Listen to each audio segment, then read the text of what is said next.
গ্রামের বাচ্চারা হলো একদম দেশি মুরগির সমান, আর শহরের বাচ্চারা হলো ব্রয়লার মুরগির সমতুল্য। এরা না দৌড়াইতে পারে, না হাঁটতে পারে, অনেক হেলদি থাকে। সুযোগ কোথায়? তো হ্যালো বন্ধুরা, আজকে আমি শেয়ার করব যে আমার বাচ্চাটা গ্রামে থেকে কিভাবে তারা গাছে ওঠা শিখলো বা গাছে চড়া শিখতে চাইলো। এই জন্য আজকে গ্রামে মূলত।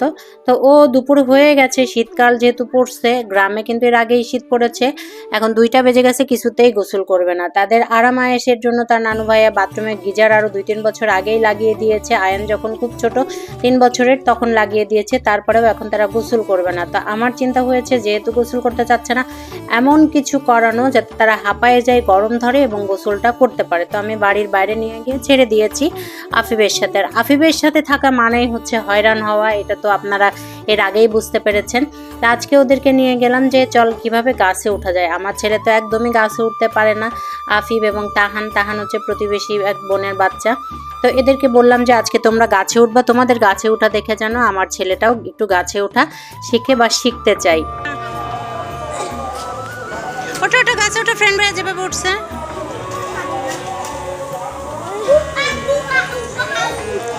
বানরের মতো ঝোলতো না, তুমি একাই ওঠো। ওঠ। হ্যাঁ, আপনারা দেখছেন যে আয়ান কিন্তু আমার কাছে প্যান প্যান করতেছিল গাছে ওঠার জন্য, কিন্তু আমি তাকে গাছে উঠাই নাই দেখে সে রাগ করে চলে গেল। আর তাহান হচ্ছে আফিফের জন্য একটা কলা আনতে গেল, মানে এখনো বানর সাজবে, বানর সেজে গাছে উঠবে, আর তাহান এসে ওকে কলা খাওয়াবে। আয়ান তো আর নাই, আয়ান রাগ করে বাড়ির মধ্যে চলে গেছে, কিন্তু ওকে কিভাবে গাছে ওঠা শিখবে? এই গাছটাতে আমার ছোটবেলায় আমি উঠেছি, এখন আয়ান যদি গাছে না ওঠে তাহলে তো আর ওকে জোর করে ওঠানো যাবে না। কারণ আয়ানকে বাড়ির মধ্যে ডেকে আনা হচ্ছে। তো আমরা অপেক্ষা করতেছি যে আয়ান আসুক, তারপরে আবার আফিফ গাছে উঠবে। এটা কি বানরের ডাক? এখানে বানর বানর খেলা হচ্ছে। এখন আয়ান যেহেতু গাছে উঠতেই চাইলো না, কিছুতেই পারলো না, আয়ান রাগে ক্ষোভে দুঃখে ওদেরকে হচ্ছে জুতা পিটা করতে লাগলো। ও মনে করেছে যে যেহেতু বানর বানর খেলছে তাহলে কিন্তু বানরকে মারাই যায়। তা আমি একটু রাগ করলাম, কেন তুমি এরকম করতেছো? ভাইয়াদের সাথে ভাইয়া হয় না? ভাইয়াদেরকে জুতা মারতে হয়? ওর কথা হচ্ছে না, আমি তো ভাইয়াকে মারছি না, আমি মানুষকে মারছি, আমি বানরকে মারছি। আল্লাহ, আফিফ পড়বি বাবা। এবার সে গাছে উঠতে পেরে মহা খুশি, মহা আনন্দে সেও বেলকি দেখাচ্ছে। বানর এমন করে তাই?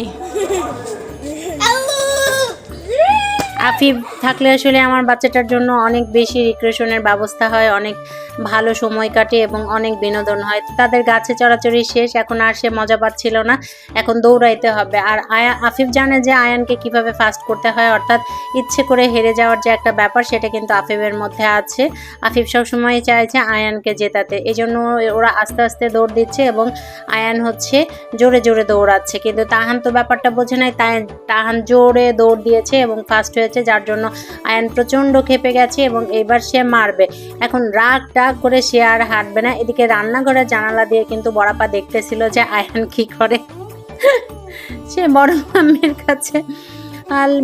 কাছে বিচার দিছে এবং রাগে দুঃখে দেখেন স্যান্ডেলটা পর্যন্ত খুলে ফেলেছে। এখন ওদেরকে তাড়া করবে যে তোরা কেন ফার্স্ট হলি, কেন আমাকে ফার্স্ট হতে দিলি না? গাছে ওঠার নামে যদি এরকম হয়, এখন আপনারাই বলেন যে এই যে দৌড়ঝাঁপ করছে এতে কি তারা গোসল করবে না করবে না?